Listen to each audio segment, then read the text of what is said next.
Hey guys, this is Preeti. Welcome back to my channel. दोस्तों, आज हम बात करने वाले हैं एक मिस्ट्री थ्रिलर एपिसोड के बारे में जिसका नाम है the tale of the curious camera. इस कहानी की शुरुआत होती है एक फोटो सेशन के साथ। एक प्रेस्टीजियस स्कूल के फुटबॉल टीम का फोटोशूट चल रहा था, जहां सभी यूनिफॉर्म में थे सिवाय एक लड़के के, जिसका नाम था मैट। असल में यह लड़का कोई प्लेयर नहीं था, बस एक वाटर बॉय था। शायद इसीलिए बाकी सभी उसे टॉन्ट कर रहे थे। इवन जब वो लाइन पे खड़ा था, तब अचानक ही एक और लड़का उसके पीछे आकर खड़ा हो जाता है और उससे एक किताब देकर पढ़ने के लिए इंसिस्ट करने लगता है। और जैसे ही मैट पीछे मुड़ता है, वो लड़का अचानक से उस किताब को बंद कर देता है, जिससे उसके अंदर रखा केचप का पैकेट स्क्वीज होकर मैट के ऊपर जा गिरता है।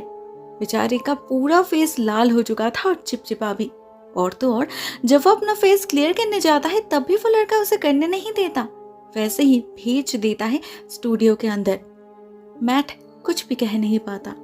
बाहर सभी उसका मजाक बनाते रहे, उस पर हंसते रहे, लेकिन मैट के मुंह से एक शब्द तक नहीं निकला। एक्चुअली ये सब उसके साथ पहली बार जो नहीं हो रहा था। वो हमेशा से ही ऐसा ही था, शाई एंड इंट्रोवर्ट। उसके अंदर कॉन्फिडेंस नाम की कोई चीज ही नहीं थी।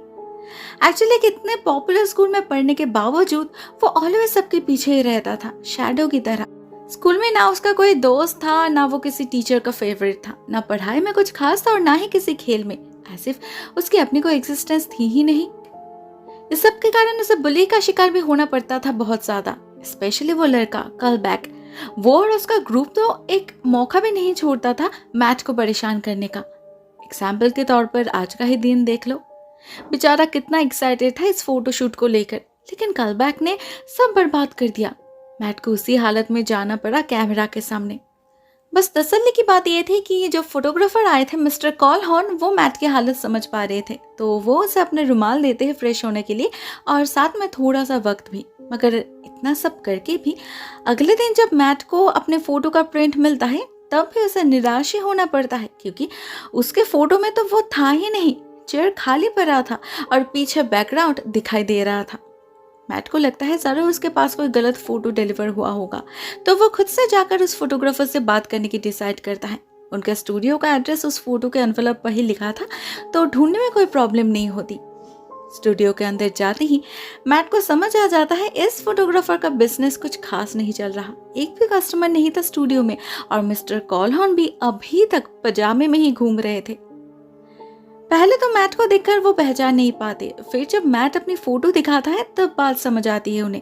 लेकिन इसके रिस्पॉन्स में अपनी गलती मानने के बदले एक अजीब सा जवाब देते हैं। वो कहते हैं उनसे कोई भूल नहीं हुआ, उन्होंने तो एक्चुअल में मैट के ट्रू सेल्फ की फोटो निकाली है।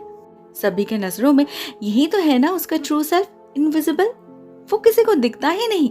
अब भले ही ये बात सच थी, लेकिन ये कोई एक्सक्यूज हुआ भला? मैट समझ नहीं पाता ये आदमी आखिर मजाक कर रहा है या सीरियस है। मैट काफी रिक्वेस्ट करता है उनसे, मगर वो रिफंड देने के लिए मानते ही नहीं। तो बेचारा भी और क्या करे, मुंह लटकाए वापस जाने लगता है।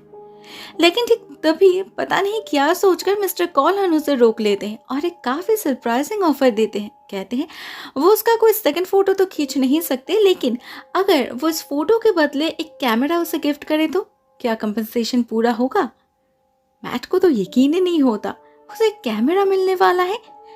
वो खुशी खुशी राजी हो जाता है और देखता है मिस्टर कॉलहॉर्न एक लॉकर के अंदर से उस कैमरा को निकाल रहे हैं। लेकिन कोई किसी कैमरा को लॉकर में क्यों रखेगा? पूछने पर मिस्टर कॉलहॉर्न बताते हैं क्योंकि ये बहुत खास है। 1940s का फर्स्ट इंस्टेंट कैमरा है, ऑलमोस्ट एंटीक। उसे पैंट को हैंडओवर करते समय हम कॉलहॉर्न के चेहरे पर एक अजीब सा तनाव नोटिस करते हैं, एज इफ वो बहुत खुश तो थे, लेकिन साथ में कोई बात अंदर ही अंदर उन्हें खाई जा रही थी। बहुत ही अजीब सा फेस बना रखे थे वो, और बार बार मैट से कह रहे थे इसे संभाल कर इस्तेमाल करने के लिए। अब ये उनके इस चीज के प्रति अटैचमेंट था या बात कुछ और थी, वो तो नहीं पता, और ना ही मैट ये सब कुछ भी नोटिस करता है। वो तो खुशी खुशी घर की तरफ रवाना हो जाता है, मगर स्टूडियो से निकलने से पहले एक ब्लंडर हो जाता है उसके साथ। शायद किसी तरह कैमरा का बटन प्रेस हो गया था, जिससे उसके अंदर से एक फोटो प्रिंट होकर बाहर निकलती है। उसे देखकर पहले तो मैट कुछ समझ नहीं पाता, मगर कुछ देर बाद जब वो अपने शर्ट की तरफ देखता है, तब उसे पता चलता है वहां एक दाग लगा हुआ है, एक्जैक्टली उस फोटो की तरह। तो क्या कैमरा से कोई कलर लीक कर रहा है? मैट इतना खुश था कि इन छोटी मोटी बातों में ज्यादा ध्यान नहीं देता। एंटीक पीस है, थोड़ा बहुत डिफेक्ट तो होगा ही ना। वो घर आते ही रैंडम चीजों की फोटो क्लिक करने लग जाता है, जैसे एक फ्लावर वास।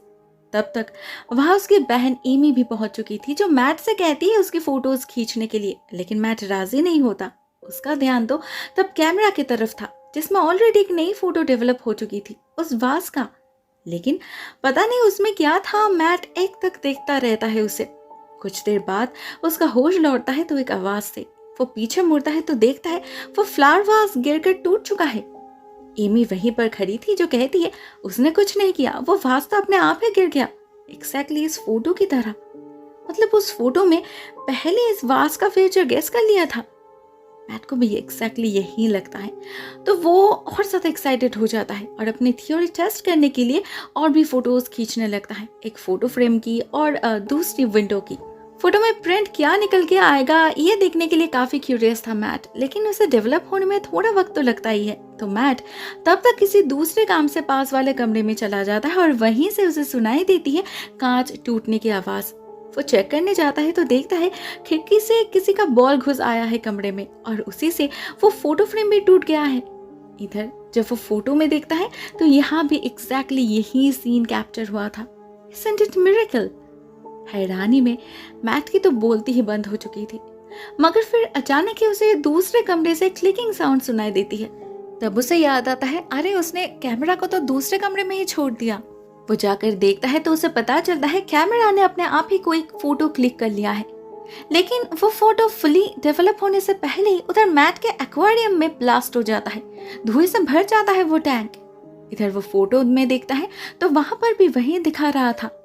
इस पॉइंट पे अचानक ही एक ख्याल आता है मैट के दिमाग में कि क्या ये कैमरा सच में फ्यूचर दिखाता है या फिर इस सब के जरिए कैमरा ही है। मतलब एक दिन के अंदर उनके घर में इतना कुछ बुरा हो रहा है, ये कुछ अजीब नहीं है। उसकी माँ का फेवरेट वास टूट गया, फोटो फ्रेम टूट गई और तो और अब उसका ये फिश टैंक भी खराब हो गया, सब एक के बाद एक। Isn't it strange? हो सकता है इस सब के साथ फ्यूचर का कोई कनेक्शन है ही नहीं। मे बी वजह ये कैमरा है। कहीं ये तो नहीं कि ये कैमरा जिस चीज की फोटो खींचता है उसी के साथ कुछ बुरा होता है। कहीं ना कहीं मैट के दिल में एक डर पैदा हो चुका था, तो वो उसी वक्त जाकर उस कैमरा को डस्टबिन में फेंक कर आता है। फॉर्चुनेटली उस रात और कुछ नहीं होता, जिससे फिर से एक बार मैट का शक ही सच साबित हो जाता है और मन ही मन उसे तसल्ली भी मिलती है कि चलो उस चीज से छुटकारा तो मिला। लेकिन अगले दिन ही जब वो स्कूल पहुंचता है तो लॉकर खोलते ही एक बहुत बड़ा झटका लगता है उसे, क्योंकि वो कैमरा वहीं पर बैठे उसका इंतजार कर रहा था। एक पल के लिए तो बिल्कुल सुन पड़ जाता है मैट। उसे समझ ही नहीं आता वो क्या करे, कैसे बचे इसके हाथ से। मगर ठीक उसी वक्त जब कल बैक फिर से उसे परेशान करने आता है, मैट को जैसे अपना जवाब मिल जाता है। एक ब्रिलियंट आइडिया खेलने लगता है उसके दिमाग में कि क्यों ना इस चीज को इस्तेमाल करके कल बैक को पनिश किया जाए। तो वह इस बार और हर बार की तरह चुप नहीं रहता, सबके सामने ठीक वैसे ही कलबैक को ह्यूमिलिएट करता है जैसे वो उसे किया करता है। कलबैक उसके सडन चेंज ऑफ बिहेवियर से बिल्कुल स्टंट हो चुका था, तो वो तुरंत कुछ रिएक्ट नहीं कर पाता। एंड फाइनली जब करने जाता है तब मैट झट से उसका फोटो निकाल लेता है। उसके तुरंत बाद ही वहां उनके सर आ जाते हैं, इसीलिए कलबैक को और कुछ बोलने का या करने का मौका नहीं मिलता। इधर मैट भी मन ही मन बहुत खुश हो रहा था कि फाइनली वो उसे मजा चखा पाएगा। बाकी का पूरा दिन वो पूरा समय कलबैक पर नजर रखता है। खेल के वक्त उसे बार बार ऐसे लगने लगता है कि जरूर अभी कुछ होगा, अभी वो पल है, बट अनफॉर्चुनेटली ऐसा कुछ नहीं होता। तो मैट भी काइंड ऑफ निराश हो जाता है ये सोचकर कि शायद ये कैमरा सिर्फ ऑब्जेक्ट्स पर ही काम करता है, किसी इंसान पर नहीं। लेकिन अगले ही पल उसका ये टेंशन भी दूर हो जाता है जब लॉकर रूम में बैठे कलबैक पर एक भारी क्लोजेट गिर जाता है। तब उसका फेस बिल्कुल वैसा ही दिख रहा था जैसे उस फोटो में था। इस हादसे से मैट शॉक तो होता है, लेकिन उससे भी ज्यादा खुश होता है। क्यों ना हो, आखिर इतना बड़ा औजार जो हाथ लग गया था उसका। तो वो उसी दिन घर जाकर सबसे पहले एक लिस्ट बनाने लग जाता है जिससे उसे बदला लेना था उन लोगों का। और ठीक तभी कमरे में एंटर करती है एमी। मैट को इतने ध्यान से काम करते देख वो काफी क्यूरियस हो जाती है और उससे पूछती है वो क्या कर रहा है। मैट को उम्मीद तो नहीं थी कि एमी उस पर यकीन करेगी, लेकिन फिर भी वो उसे बताता है और अपनी बात साबित करने के लिए कैमरा भी निकालता है, जिससे किसी चीज की फोटो क्लिक करके उसका बिफोर एंड आफ्टर वो दिखा पाए। मगर एमी उसके बातों का मजाक बनाने लगती है और कमरे से जाने लगती है, तो उसे रोकने के चक्कर में मैट उसके तरफ मुड़ता है और उसके साथ साथ वो कैमरा भी। इससे होता ही है कि मैट से उस रैंडम चीज के बदले गलती से एमी की पिक्चर क्लिक हो जाती है। अब इसका अंजाम क्या हो सकता था मैट भली भांति जानता था, और होता भी एग्जैक्टली वही। मैट के आंखों के सामने उनके रूम का चैंडेलियर टूट पड़ता है एमी पर। वो तो मैट अलर्ट था, इसीलिए सही समय एमी को बचा लेता है वो, नहीं तो पता नहीं क्या हो जाता। मगर इस सबसे एक फायदा जरूर होता है कि एमी को मैट के बातों पर भरोसा हो चुका था, लेकिन अभी उसे जानना था इस सब का राज क्या है इस कैमरा का सच। अब ये सेम सवाल तो मैट के मन में भी था, तो दोनों भाई बहन मिलकर बैठ जाते उस कैमरा और उन फोटोज को चेक करने। कैमरा में तो उन्हें कुछ नहीं मिलता, मगर फोटोज को चेक करते वक्त एक अजीब सी चीज नजर आती है एमी को, एक ब्लैक स्पॉट जैसा कुछ जो हर फोटो में प्रेजेंट था। पहले तो उसे लगता है ये कोई ग्लिच होगा, लेकिन फिर जब मैट मैग्नीफाइंग ग्लास से चेक करता है तब उसे पता चलता है ये तो एक ग्रेमलिन है जो टैग की तरह हर फोटो में शामिल है। अब ये चीज क्या है, क्यों है, वो तो ये लोग समझ नहीं पाते, लेकिन इतना उन्हें समझ आ चुका था कि ये कैमरा कोई आम कैमरा नहीं है बल्कि इविल है। शायद इसीलिए मिस्टर कॉलहॉर्न ने इसे लॉकर में बंद रखा था। मैट डिसाइड करता है कि वो आज ही जाकर इसे वापस कर देगा, ऐसी खतरनाक चीज उसे नहीं चाहिए। मैट जाता भी है, लेकिन मिस्टर कॉलहॉर्न के स्टूडियो में एंटर करते ही एक झटका लगता है उसे, क्योंकि यहाँ पर सब कुछ बदल चुका था। बहुत ही हाई फाई लग रहा था सब कुछ, जिससे एक बार तो मैट को ये लगता है कि जरूर वो किसी गलत एड्रेस पर पहुंच चुका है, लेकिन नहीं, एड्रेस बिल्कुल सही था जो उसे मिस्टर कॉलहॉर्न को देखकर समझ आता है। कुछ बदला था तो वो था उनका स्टेटस, उनका अटायर, एटीट्यूड दोनों ही। बहुत स्टाइलिश कपड़ों में थे वो, और फोन पर किसी से अपने गैलरी ओपनिंग के बारे में डिस्कस कर रहे थे। अब तो उनका एक असिस्टेंट भी था। क्लियरली उनकी हालत पहले से काफी बेहतर हो चुकी थी, ऐसे कोई लॉटरी मिल चुकी हो उन्हें। लेकिन नहीं, ये किसी लॉटरी का कमाल नहीं था, असली बात तो कुछ और ही थी। जब मैट उन्हें कैमरा के बारे में बताता है तो मिस्टर कॉलहॉर्न को तो जैसे इलेक्ट्रिक शॉक लगता है। डायरेक्टली मना कर देते हैं वो, और कहते हैं वो चीज़ बहुत ही मनहूस है। जब तक उनके लाइफ में था कुछ भी अच्छा नहीं हुआ उनके साथ, उसका पर्सनल लाइफ, प्रोफेशनल लाइफ सब बर्बाद करके रख दिया। और 3 दिन पहले जब उन्होंने वो चीज़ मैट को हैंड ओवर किया, तब से उनकी किस्मत ही बदल गई, लाइक मैजिक। अभी वो एक सक्सेसफुल बिजनेसमैन है, हर तरफ तरक्की कर रहे हैं। ऐसे में क्या वो पागल हैं जो खुद अपने लिए बैड लक चूज करेंगे? हाँ, उन्हें पता है उन्होंने मैट को धोखा दिया है, लेकिन वो भी मजबूर थे। उन्हें भी किसी ने धोखे से ही फंसाया था। तब तो उन्हें लगा था इस चीज से वो दुनिया जीत सकते हैं, लेकिन सिर्फ बर्बादी से किसी को क्या मिलेगा। जब उन्हें इस बात का रियलाइजेशन हुआ तब तक बहुत लेट हो चुका था। खो चुके थे वो सब कुछ, एंड एट लास्ट इतना डेस्परेट हो चुके थे कि उन्हें किसी भी कीमत पे इस चीज से आजादी चाहिए थी। मोरालिटी कहीं बाहर में। उन्हें नहीं पता वो चीज आखिर क्या है, उसके ओरिजिन अभी तक अननोन है, लेकिन उन्हें लगता है उन फोटोज में जो क्रेमलिन दिखता है वही है सब की जड़। वो कोई टैग नहीं है बल्कि एक जीता जागता शैतान है जिसने इस कैमरा को पोजेस किया है। अब अगर मैट उससे आजाद होना चाहता है तो उसे भी ऐसे ही किसी को ढूंढना होगा जो खुशी खुशी इस चीज को एक्सेप्ट कर ले और उसके हिस्से का बैड लक उसमें ट्रांसफर हो जाए। इसके अलावा वो और कुछ नहीं कर सकता। इतना कहते ही मिस्टर कॉलहॉर्न अपने असिस्टेंट के साथ निकल जाते हैं। मैट के 1000 बार रिक्वेस्ट करने पर भी वापस नहीं लेते अपने चीज को। इधर बेचारा मैट पर जाता है मुश्किल में। वो क्या करे इस चीज के साथ, उसे कुछ समझ नहीं आता, और वो जानबूझकर इस मनहूस चीज को किसी को दे भी तो नहीं सकता ना। यही सब सोचते सोचते घर की तरफ रवाना हो जाता है मैट, और घर में एंटर करने से ठीक पहले एक दूसरा ब्लंडर कर बैठता है। एक्चुअली जब वो दरवाजा खोल के घर में एंटर करने ही वाला था तब उसने नोटिस नहीं किया कि उस बार से उसके पेरेंट्स भी बाहर आ रहे थे। तो जब उन्होंने दरवाजा खोला, मैट चौंक उठा और गलती से उससे कैमरा का बटन प्रेस हो गया। अनजाने में ही अपने पेरेंट्स को मौत के मुंह में धकेल दिया उसने। जब मैट को इस बात का रियलाइजेशन हुआ, उसकी तो जैसे दुनिया ही हिल गई। ऊपर से वो देखता है उसके पेरेंट्स कहीं बाहर जा रहे हैं अपने कार से। वो उन्हें रोकने की बहुत कोशिश करता है, लेकिन वो मानते ही नहीं। वो निकल जाते हैं और इधर टेंशन में दोनों भाई बहन की हालत खराब हो जाती है। तब तक फोटो भी डेवलप हो चुका था, मगर वो लोग कुछ हद तक गेस कर पा रहे थे कि उसमें क्या हो सकता है, और वही उनका सबसे बड़ा डर था। एमी तो इनफैक्ट उस फोटो को देखना भी नहीं चाहती थी, इस उम्मीद में कि अगर वो उसे ना देखे तो हो सकता है उनके पेरेंट्स बच जाए। लेकिन मैट को ऐसा नहीं लगता, क्योंकि अगर वो नहीं देखेंगे तो वो श्योर कैसे होंगे कि वो जो सोच रहे हैं वही होने वाला है। उन्हें कुछ प्रिकॉशन भी तो लेना होगा ना। ये सब सोचकर फाइनली दोनों फोटो को देख ही लेते हैं और उन्हें पता चल जाता है उनके पेरेंट्स का एक्सीडेंट होने वाला है, एक्जैक्टली जो उन्होंने गेस किया था। लेकिन आप इसे रोकेंगे कैसे?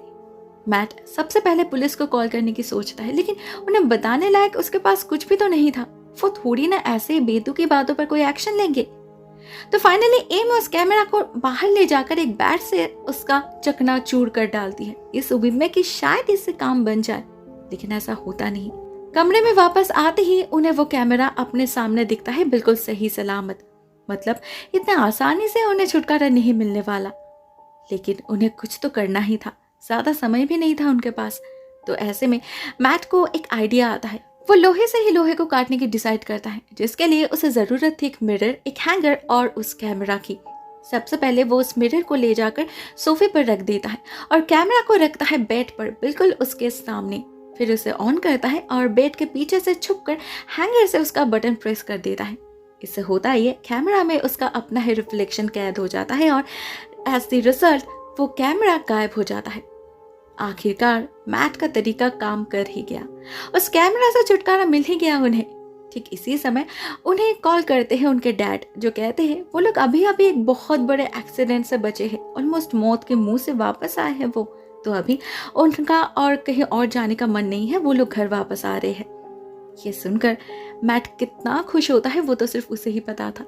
उधर एमी भी काफी रिलैक्स्ड फील कर रही थी, लेकिन अगले ही पल अचानक एक चीज को देखकर डर से मैट की हालत खराब हो जाती है, क्योंकि उनके रूम में मौजूद एक कैमकॉर्डर अपने आप ही मूव करने लगा था। साथ में उससे अटैच्ड टीवी भी ऑन हो चुका था।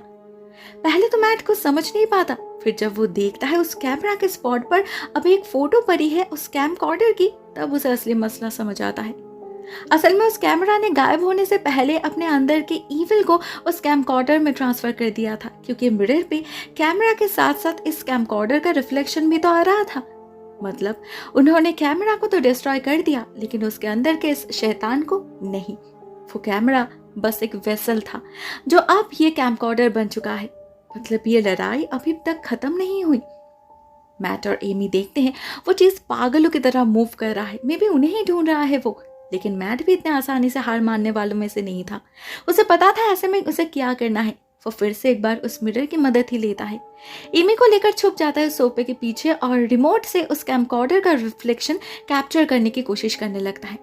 लेकिन ये प्रोसेस बिल्कुल भी आसान नहीं था, क्योंकि वो शैतान अभी पहले से ज्यादा चालाक हो चुका था। वो बार बार रिमोट का कंट्रोल ब्रेक कर रहा था और अपने मर्जी से कैमकॉर्डर को रैंडम चीजों पर फोकस कर रहा था। उसे कुछ ऐसा चाहिए था जिस पे वो खुद को ट्रांसफर कर सके। तो काफी देर तक ऐसा ही चलता रहता है सब कुछ। एंड फाइनली बहुत मुश्किल से एक ऐसा पल आता है जब उस मिरर पे उस कैमकॉर्डर का रिफ्लेक्शन बिल्कुल परफेक्टली आ रहा था, बिना किसी और चीज के रिफ्लेक्शन के। बहुत मुश्किल से मैट ठीक उसी समय रिमोट का बटन प्रेस कर देता है, जिससे फाइनली उस कैमकॉर्डर का खेल खत्म हो जाता है। फाइनली चैन की रात मिलती है दोनों भाई बहन को। उधर तब तक बाहर कार की आवाज भी सुनाई देने लगी थी उन्हें, तो वो लोग बाहर भागते हैं अपने पेरेंट्स को वेलकम करने। मगर उन्हें पता नहीं चलता, उनके जाते ही इधर उनका कंप्यूटर ऑन हो जाता है और स्क्रीन पर दिखाई देता है वही ग्रेमलिन, क्योंकि वो कैमकॉर्डर डिस्ट्रॉय होने से पहले उसने लास्ट जिस चीज पर फोकस किया था, जिस चीज को रिकॉर्ड किया था, वो ये कंप्यूटर ही तो था। मतलब इतना कुछ करके भी मैट को मुक्ति नहीं मिली और शायद कभी मिलेगी भी नहीं। तो क्या आखिरकार उसे भी कॉलहॉर्न का रास्ता ही अपनाना होगा, किसी और इनोसेंट को शिकार बनाना पड़ेगा, या फिर कोई नया वे आउट ढूंढ निकालेगा वो, गॉड नोस।